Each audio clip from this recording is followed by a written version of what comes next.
Okay, I'm Dr. Astrid Lumbu Kajiwala.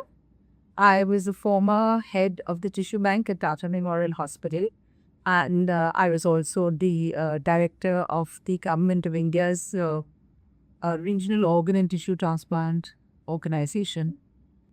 I now have recently started my own consultancy called ALG Biotech.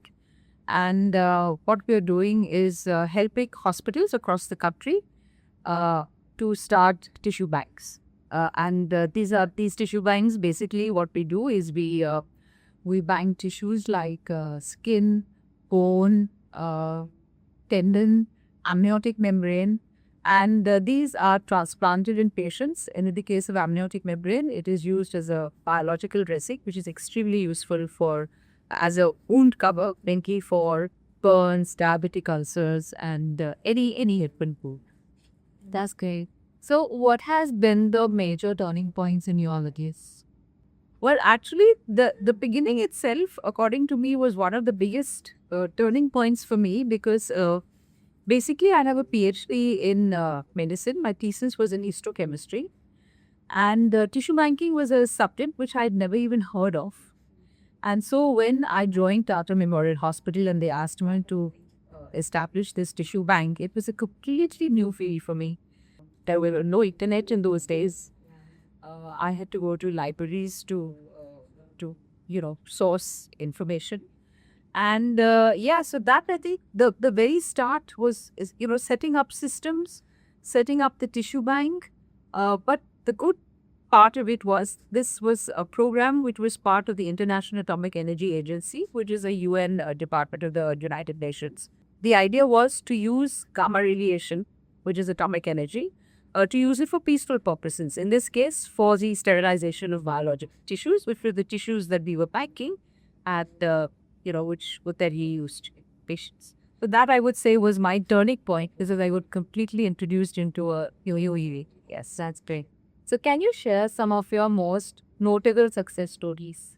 Well, the first thing is I think what is when the graphs that were produced in my bank started being when there was a demand, when the demand increased, and I would say this was in a large measure to the team at Tata Memorial Hospital. So there was a team of surgeons, orthopedic surgeons, who started using graphs, and with that they were able to even salvage limbs, prevent amputations in cancer patients. And they presented these at some of their conferences and have won awards for their papers. And this was very gratifying for me. The other thing was, of course, using amniotic membrane as a biological dressing. And I think one of the biggest users of that was my husband, who happens to be a plastic surgeon. And he has gone the most amazing results with burns patients. Help to save lives. Also, it reduces pain. And the results that he has got have been absolutely phenomenal. So I would say those are some of the challenges. And from the point of view of systems, I think we were the first tissue bank to be registered in the country under the Transplantation of Human Organs and Tissues Act. And we were also the first tissue bank in Asia, under me to be certified, to get an ISO certification. So yes, it was some of the, that's really amazing. So like, what are the challenges you've overcome and like, how did you do it? So the challenges, one of the major challenges that I faced was the fact that the tissue bank was located in a cancer hospital. And I say this because, tissue, you need tissues, you need donor tissues. And a cancer hospital, it, it's specifically for cancer patients. So there are no donor patients. So for instance, there's no maternity ward, so I cannot get amniotic membrane.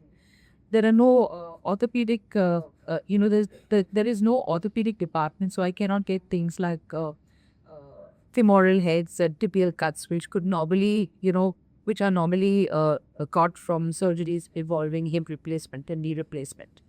So I had to set up an entire system for donation of tissues.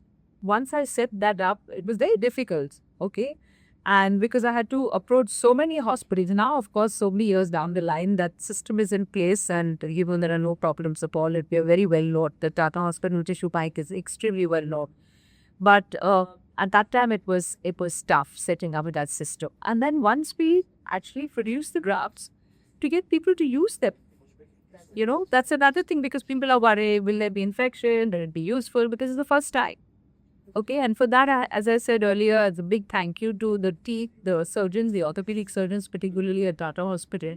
Also, our radiation oncologists, because they started using amniotic membrane to treat radiation ulcers, which patients sometimes get after radiation therapy. And I think we were the first people in the world to start using amniotic membrane for that.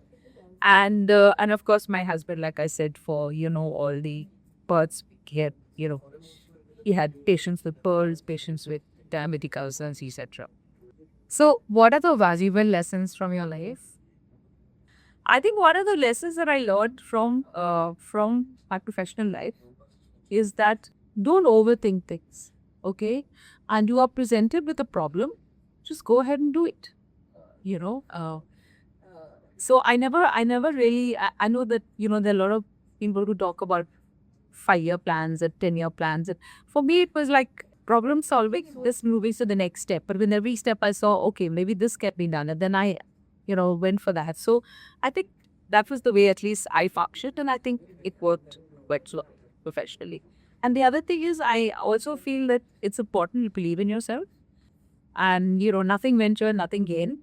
But also, it's important to have a good support system. So I would never have been able to do this on my own, okay, as a single person. It's just that I had a great institute, the Tata Memorial Hospital. It supported me every step of the way.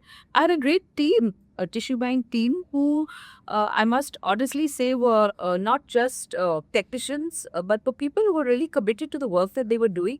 And we saw the value of what they were doing, that, how patients were benefited, and they put their heart and soul into their work. And I'm really grateful for that. Thank you.